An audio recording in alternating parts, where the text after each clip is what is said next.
तो पिछले एपिसोड में हमने देखा था लिन सीक्रेट प्लेस पे जाने के बाद बहुत सारे डीमंस को मारता है, जिसकी वजह से उसे 2 टोकन्स मिलते हैं। लेकिन हमारे लिन जनाब को टोकन्स कहाँ चाहिए थे। वो एक लड़के को पटाकर टोकन्स बेच के स्पिरिट स्टोन कमा लेता है। लिन के पास स्पिरिट स्टोन हो और व्हाइट पीछे रह जाए, ऐसा हो सकता है। व्हाइट आकर लिन को एक मास्क बेचकर उससे स्पिरिट स्टोन ले जाता है। लिन उस मास्क को पहनता है, जिसकी खासियत ये थी कि बाकी लोगों को उसकी अपीयरेंस चेंज लगती है। तभी उसे जंगल के बीच में से शोर सुनाई देता है और वो खुश होकर उस तरफ चला जाता है, क्योंकि अब उसे फिर से कमाने जो थे पैसे। इस एपिसोड की स्टार्टिंग में हमें कुछ लोगों को दिखाया जाता है जिनके पास बहुत सारे बोर डीमंस आ रहे होते हैं। उनमें से एक लड़का अपने हेड को कहता है कि हमें यहाँ से भाग जाना चाहिए, हम इनसे मुकाबला नहीं कर सकते हैं। इन डीमंस की पावर कुछ ज्यादा है और हम लोग मिलके भी इसे हैंडल नहीं कर पाएंगे। उस लड़के की बातें सुन के उसका हेड कहता है कि तुम लोगों से जब तक हो सकता है इसे संभालो, मैं अपनी मेडिसिन पिल खा लेता हूँ पहले, जिससे मैं अपनी स्पिरिचुअल पावर को रिस्टोर कर सकूँ। उसके बाद वो अपने चमचों को आगे करके खुद पीछे होने लगता है और अपने मन में सोचता है कि पहले इन लोगों को मर जाने देता हूँ, मैं इनसे लड़ नहीं पाऊंगा, इसलिए मैं यहाँ से निकल लेता हूँ। तो वो जैसे ही भागने लगता है, लिन उसके सामने आ जाता है और कहता है कि क्या तुम्हें टोकन्स चाहिए। उसकी बातें सुन के वो हेड घबरा जाता है और कहता है कि क्या। वो कहता है कि क्या तुम्हें टोकन्स खरीदने हैं। तो बाकी सारे स्टूडेंट्स कहते हैं कि हम लोग बिजी हैं, अभी जाओ यहाँ से। लिन पेड़ पे खड़ा होते हुए उन डीमंस को देखते हुए कहता है कि तुम इस डीमन से इसलिए फाइट करना चाहते हो ना क्योंकि तुम्हें टोकन्स चाहिए, तो मुझसे खरीद लो, मैं बेच रहा हूँ टोकन्स। जिस पे वो स्टूडेंट्स भड़कते हुए कहते हैं कि अब अगर तुमने हमें डिस्टर्ब किया ना तो सबसे पहले हम मिलकर तुम्हें मारेंगे, बाद में इन डीमंस को देख लेंगे। लिन उनकी बातें सुन के अपना स्वॉर्ड निकालता है और पेड़ से छलांग लगाकर कहता है कि गुस्सा क्यों होते हो, इनसे निपटने की बात है तो मैं निपट जाता हूँ। और फिर वो अपने पास तेजी से आते हुए उन बोर डीमंस पर रश थंडर स्वेट का अटैक करता है। वो तीनों डीमंस ढेर हो जाते हैं। लिन की ऐसी हरकतें देखकर उन सभी स्टूडेंट्स का मुंह खुला का खुला रह जाता है, क्योंकि उसने अकेले ने इतने सारे डीमंस को हरा दिया। लिन कहता है कि ये डीमंस तो काफी ज्यादा कमजोर थे,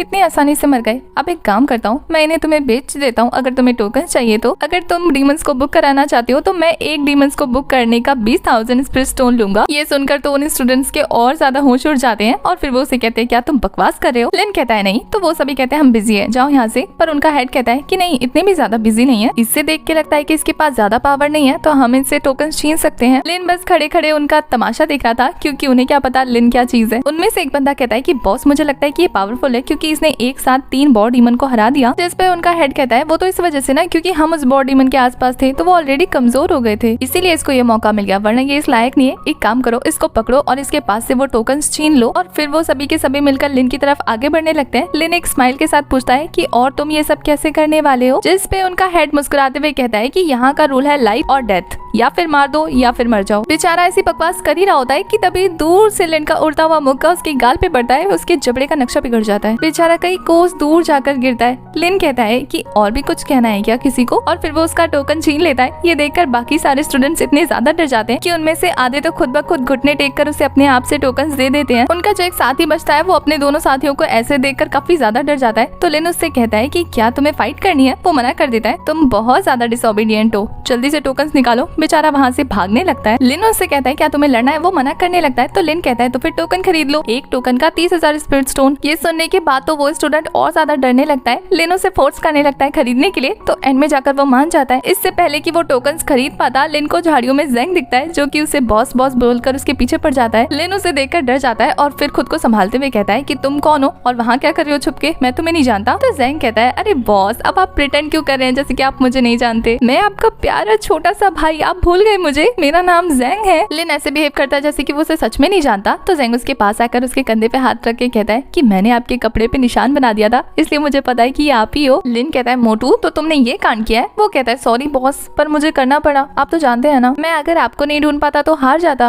और फिर वो कहता है कि आपने जिसके पास से भी मास्क खरीदा है ना, कमाल का है, आपका चेहरा तो पहचान में नहीं आ रहा और पता भी नहीं लग रहा कि आप कितने ज्यादा पावरफुल हैं। लिन उसकी बातें सुनने में बिजी होता है कि पीछे से उसके सारे के सारे कस्टमर वहाँ से भाग जाते हैं। ज़ेंग कहता है ये सब तो चले गए बॉस, अच्छा आपको टोकन्स बेचने हैं तो मैं आपकी हेल्प कर सकता हूँ, मैं बहुत ज्यादा चालाक हूँ और मैं आपके सारे के सारे टोकन्स बिकवा दूंगा, वो भी बहुत ऊंची ऊंची कीमत पे। लिन उसकी बातें सुन रहा होता है और फिर सोचता है कि अब तो उसके 60,000 स्पिरिट स्टोन गए, क्योंकि वो एक एक को 30 में बेचने वाला था। और फिर वो अपना सर पकड़ लेता है, क्योंकि अब उसे ज़ेंग की बात माननी थी। उसके बाद दिखाया जाता है कि वो एक एक करके बहुत सारे डीमंस को मार रहा होता है। दूसरी तरफ ज़ेंग उसे चीयर अप कर रहा था। काफी देर तक डीमंस को मारने के बाद दोनों भूखे हो जाते हैं, तो फिर पहले तो पेट पूजा करते हैं, जहाँ ज़ेंग उसकी खातिरदारी कर रहा होता है, खुद दिल पे पत्थर रखकर उसको खाना दे देता है और लिन बेशर्मों की तरह खा भी लेता है। उसके बाद दिखाया जाता है जब वो दोनों आराम करने जाते हैं तो ज़ेंग के ऊपर बड़ा सा मॉन्स्टर बीस्ट हमला कर देता है, जिससे बचकर बेचारा भाग रहा होता है और लिन को बुला रहा होता है, बॉस मुझे बचा लो, ये मार डालेगा। तभी लिन एक जोरदार थंडर अटैक करता जाता है, जिसकी वजह से वो भी ढेर हो जाता है। नेक्स्ट मॉर्निंग का सीन दिखाया जाता है जहाँ जेंग सेल्समैन मोड में आकर टोकन्स बेचने लगता है। लिन जन आपस आराम से उसके पीछे पीछे चल रहे होते हैं। तभी वो दोनों नोटिस करते हैं कि उनके आगे बहुत सारे स्टूडेंट्स खड़े हैं जो कि उन्हें लूटने के लिए आए हैं। जेंग बेचारा डरकर लिन के पीछे छुपकर कहता है, बहुत लगता है ये हमें लूटने वाले हैं। लिन उन स्टूडेंट्स को गौर से देखने लगता है कि तभी उसे जियून की आवाज आती है जो कि उसे कहता है, अच्छा हुआ लिन तुम मुझे यहाँ मिल गए। लिन उसकी बातें सुनकर खुद को डिफेंड करते हुए कहता है कि किसकी बात कर रहे हो, मैं किसी लिन को नहीं जानता, शायद तुमने किसी गलत आदमी को चूज कर लिया। उसकी बातें सुन के जियून कहता है कि मैं तुम्हें स्मेल कर सकता हूँ, तो ये सोचने की गलती मत करना कि मास्क पहनकर और अपनी पावर को हाइड करके तुम मुझसे बच सकते हो। लिन उसकी बातें सुनकर कहता है, सूंघ के पहचान लिया, क्या तुम कुत्ते हो? जियून को तो गुस्सा काफी आ रहा था। इससे पहले कि वो उसका भरता बना पाता, उसके बाकी सारे चमचे कहते हैं कि बॉस इसे हम पे छोड़ दो, ये अकेला है और हम बहुत सारे हैं, हम मिलके इसे मार डालेंगे। लिन उनको देख के कहता है कि एक अकेले इंसान के सामने पूरी की पूरी भीड़ खड़ी है, दैट्स नॉट फेयर, मुझे काफी सारे पंचेस का यूज करना पड़ेगा तुम लोगों को खत्म करने के लिए। ये सुन के उस स्टूडेंट को गुस्सा आ जाता है। तभी जेंग कहता है कि बॉस मुझे पता है कि आप एक अच्छे इंसान हो, आप कर लोगे। लिन को पता होता है कि वो उसे मक्खन मार रहा है, तो उसे कहते हैं साइड में हट जा नहीं तो पिटेगा तू भी। इधर जियून को दिखाया जाता है जो कि अपने स्पिरिचुअल पावर को रिलीज करने लगता है। उसका ऑरा काफी पावरफुल था। यहाँ लिन भी उसको देखकर अपनी स्पिरिचुअल एनर्जी रिलीज करने लगता है। लिन की एनर्जी की वजह से बाकी सारे स्टूडेंट्स को काफी ज्यादा इफेक्ट हो रहा था, उसे उसका फोर्स काफी ज्यादा फील हो रहा था। यहाँ जेंग को दिखाया जाता है जो कि एक पत्थर के पीछे छुप जाता है ताकि उसे कोई आंच ना आए और वो वहीं से लिन को मोटिवेट करने लगता है। इधर जियून को दिखाया जाता है जो कि अपनी स्वॉर्ड निकालकर अपनी की पावर को रिलीज करता हुआ लिन पर अटैक करने के लिए तैयार हो जाता है। जियून के अटैक करने से पहले ही हमारा ये वाला एपिसोड हो जाता है खत्म।